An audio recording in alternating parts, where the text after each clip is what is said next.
27 जून 1976 Israel का व्यस्त शहर तेल अवीव। सुबह का समय दुनिया भर के यात्रियों से भरा हुआ बेन गुरियन इंटरनेशनल एयरपोर्ट अपने रोजमर्रा के काम में व्यस्त था। लोग चेक इन कर रहे थे, कई परिवार अपने बच्चों को संभाल रहे थे, कई बिजनेस ट्रेवलर जल्दी में अपने गेट की ओर जा रहे थे। उन्हीं यात्रियों के बीच खड़ा था एक विमान। नाम था एयर फ्रांस फ्लाइट 139। गंतव्य था पेरिस। लेकिन किसी को अंदाजा नहीं था कि यह उड़ान कुछ ही घंटों में दुनिया के सबसे खतरनाक घटनाओं में बदल जाएगी। 27 जून 1976 सुबह 9 बजे एयर फ्रांस फ्लाइट 139 तेल अवीव से उड़ान भरती है। इस विमान में लगभग 248 यात्री और 12 क्रू सदस्य मौजूद थे। कॉकपिट में 3 लोग थे, कैप्टन मिशेल बाकोस, को पायलट जियोपॉल माइमोनी और फ्लाइट इंजीनियर जो विमान के तकनीकी सिस्टम संभाल रहे थे। इस उड़ान का रास्ता सीधा नहीं था। पहला पड़ाव था एथेंस, ग्रीस। करीब 11:30 विमान एथेंस एयरपोर्ट पर उतरता है। यहाँ 38 यात्री उतरते हैं और लगभग 58 नए यात्री विमान में चढ़ते हैं। इन नए यात्री में 4 लोग ऐसे थे जो इस पूरी कहानी को बदलने वाले थे। उनके नाम थे विल्फ्रेड बोसे, ब्रिगेड कुलमैन, फैज अब्दुल रहीम जाबेर, जयल अल अर्जा। उस समय एयरपोर्ट सुरक्षा बहुत कमजोर थी। एक मेटल डिटेक्टर खराब था, एक्सरे मशीन ठीक से काम नहीं कर रही थी। यही वजह थी कि ये चारों लोग अपने बैग में छुपाकर पिस्तौल और हैंड ग्रेनेड विमान में ले आए। एथेंस से टेक ऑफ के लगभग 8 मिनट बाद जब विमान गल्फ ऑफ कोरिंथ के ऊपर उड़ रहा था, अचानक 2 आतंकवादी खड़े हो जाते हैं। एक के हाथ में पिस्तौल, दूसरे के हाथ में ग्रेनेड। वे तेजी से कॉकपिट की ओर बढ़ते हैं।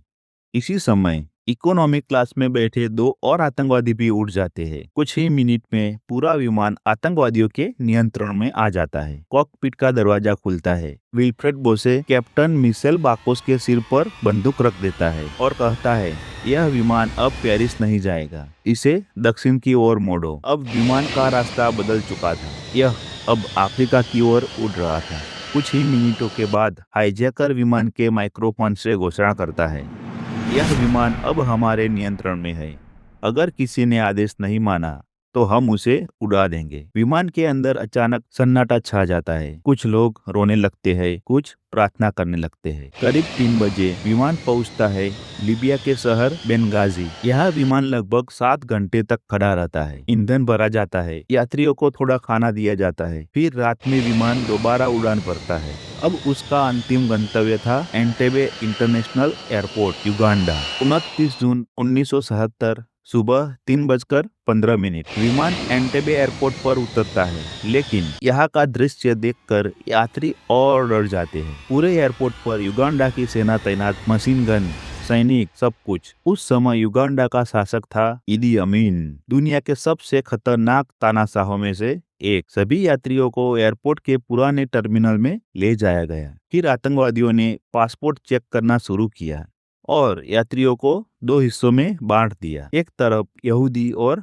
इजरायली, दूसरी तरफ बाकी सभी। धीरे धीरे गैर इजरायली यात्रियों को छोड़ दिया गया। आखिर में 106 लोग बंधक रह गए। जैसे ही यह खबर पहुंची, तेल अवीव में हड़कंप मच गया। सरकार, सेना, खुफिया एजेंसियां सब सक्रिय हो गए। प्रधानमंत्री इत्जाक राबिन और रक्षा मंत्री सिमोन पेरेस ने तुरंत आपात बैठक बुलाई। समस्या बहुत बड़ी थी। युगांडा इजरायल से लगभग 4000 किलोमीटर दूर था, लेकिन इजरायल ने फैसला कर लिया, वे अपने नागरिकों को छोड़ने वाले नहीं थे। एंटेबे एयरपोर्ट पर बंधकों को बंदी बनाए हुए 2 दिन बीत चुके थे। इजरायल में माहौल बेहद तनावपूर्ण था। बंधकों के परिवार सरकारी दफ्तरों के बाहर जमा हो रहे थे। लोगों का एक ही सवाल था, हमारे लोगों को वापस कब लाया जाएगा? प्रधानमंत्री इत्जाक राबिन लगातार बैठकों में व्यस्त थे। उनके साथ रक्षा मंत्री सिमोन पेरेस और सेना के शीर्ष अधिकारी मौजूद थे। एक तरफ राजनीतिक दबाव बढ़ रहा था, दूसरी तरफ आतंकवादियों ने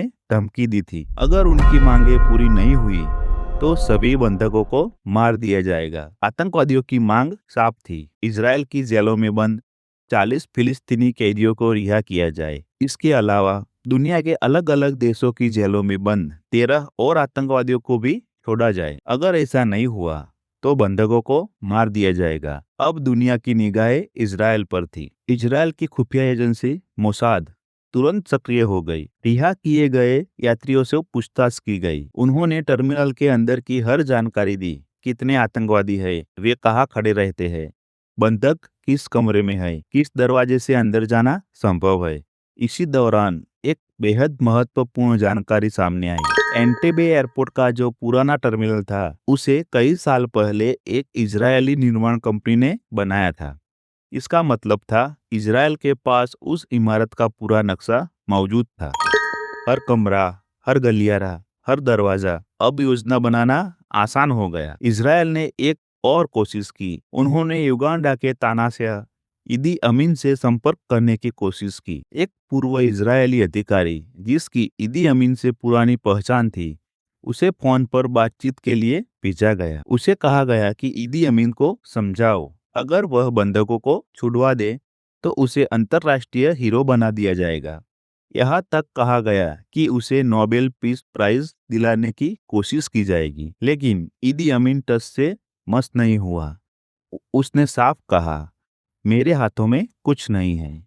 जो आतंकवादी मांग रहे हैं वही करो। इजरायली सेना ने कई योजनाएं बनाई। पहली थी लेक विक्टोरिया के रास्ते नेवी कमांडो को भेजे। लेकिन समस्या यह थी, लेक विक्टोरिया में बड़े बड़े मगरमच्छ रहते थे और वहां से एयरपोर्ट तक पहुंचना बेहद मुश्किल था। दूसरी योजना थी पैराशूट से कमांडो उतारना। लेकिन इससे खतरा था कि आतंकवादी तुरंत बंधकों को मार सकते थे। तीसरी योजना थी सिविल विमान के जरिए गुप्त रूप से कमांडो भेजना। लेकिन वापसी का रास्ता सुरक्षित नहीं था। तीनों योजनाएं खारिज कर दी गई। अब एक नई रणनीति बनाई गई। छोटा हमला नहीं, बल्कि पूरा एयरपोर्ट कब्जे में लेना। इस मिशन का नेतृत्व दिया गया डैन सोमरोन को और हमले की अग्रिम टीम का नेतृत्व कर रहे थे योनातन नेतन्याहू। वे इजरायल की सबसे गुप्त कमांडो यूनिट सायरेट मटकल के कमांडर थे। इस मिशन में लगभग 100 से अधिक कमांडो शामिल हुए। 3 जुलाई 1977 की रात 4 C-130 हरक्यूलस सैन्य विमान उड़ान भरते हैं। उनके साथ 2 बोइंग 707 विमान भी भेजे जाते हैं। विमान रेड सी के ऊपर बहुत कम ऊंचाई पर उड़ रहे थे, इतनी कम कि रडार उन्हें पकड़ नहीं सके। पूरी उड़ान लगभग 4000 किलोमीटर लंबी थी।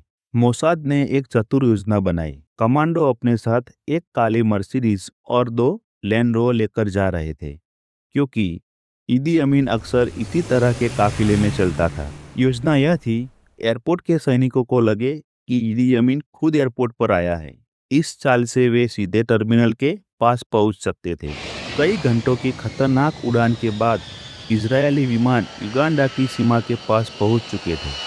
अब मिशन का सबसे खतरनाक हिस्सा शुरू होने वाला था। कुछ ही मिनटों में दुनिया के इतिहास का सबसे साहसी रेस्क्यू मिशन होने वाला था। 3 जुलाई 1977 की रात, घंटों की लंबी उड़ान के बाद इजरायल के चारों C-130 विमान युगांडा की सीमा में प्रवेश कर चुके थे। विमान बेहद कम ऊंचाई पर उड़ रहे थे। रडार से बचने के लिए पायलट ने कई बार समुद्र और पहाड़ियों के ऊपर बेहद खतरनाक तरीके से विमान उड़ाए। कुछ देर बाद विमान पहुंच गए एंटेबे इंटरनेशनल एयरपोर्ट। अब मिशन का सबसे खतरनाक चरण शुरू होने वाला था। आधी रात के करीब पहला C-130 विमान धीरे धीरे रनवे की ओर उतरने लगता था। लाइट्स बंद थी। आवाज कम करने के लिए 2 इंजन बंद कर दिए गए। पायलट ने बेहद सावधानी से विमान को रनवे पर उतारा। जैसे ही विमान रुका, उसका पीछे का दरवाजा खुल गया और बाहर निकलने लगी गाड़ियां।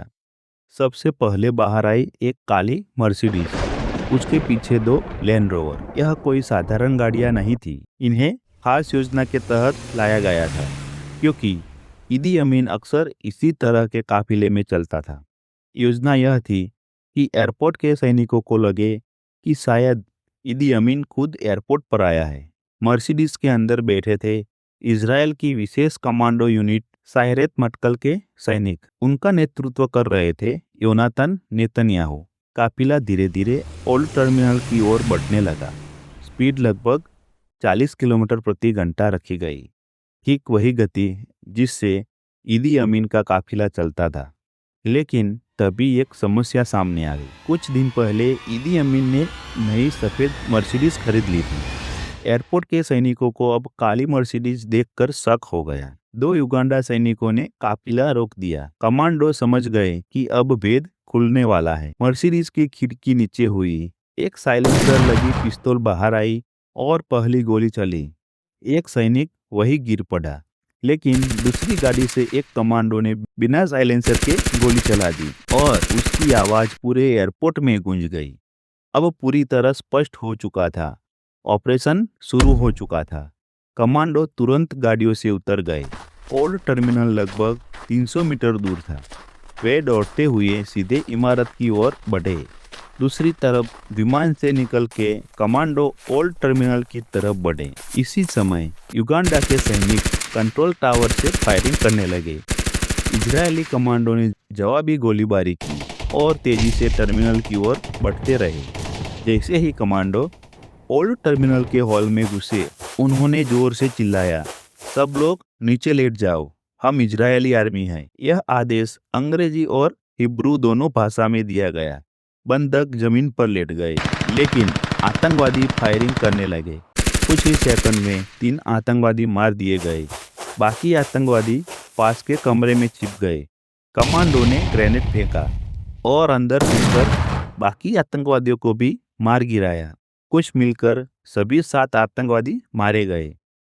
इसी समय योनातान नेतन्याहू टर्मिनल के बाहर अपने सैनिकों का नेतृत्व कर रहे थे। तभी युगांडा सेना के एक सैनिक ने दूर से गोली चलाई।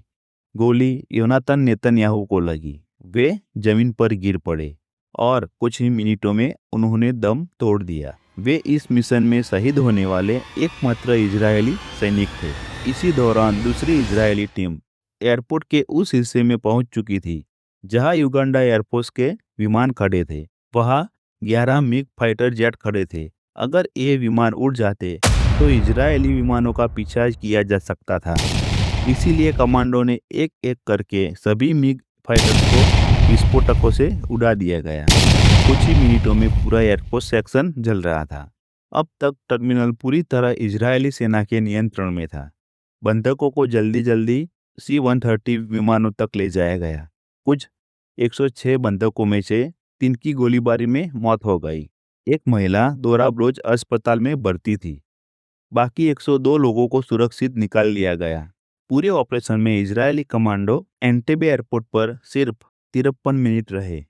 इसके बाद चारों C-130 विमान बंधकों को लेकर उड़ गए। रास्ते में केन्या में रिफ्यूलिंग हुई और कुछ घंटों बाद विमान वापस उतरते हैं बेन गुरियन इंटरनेशनल एयरपोर्ट पर। इतिहास में दर्ज इस मिशन में 7 आतंकवादी मारे गए, 45 युगांडा सैनिक मारे गए, 11 मिग फाइटर जेट नष्ट हो गए और 102 बंधकों को बचा लिया गया। योनातान नेतन्याहू की याद में इस मिशन का नाम बदलकर ऑपरेशन योनातान रख दिया गया। आज भी यह मिशन दुनिया के इतिहास के सबसे साहसी और लंबी दूरी का रेस्क्यू ऑपरेशन माना जाता है।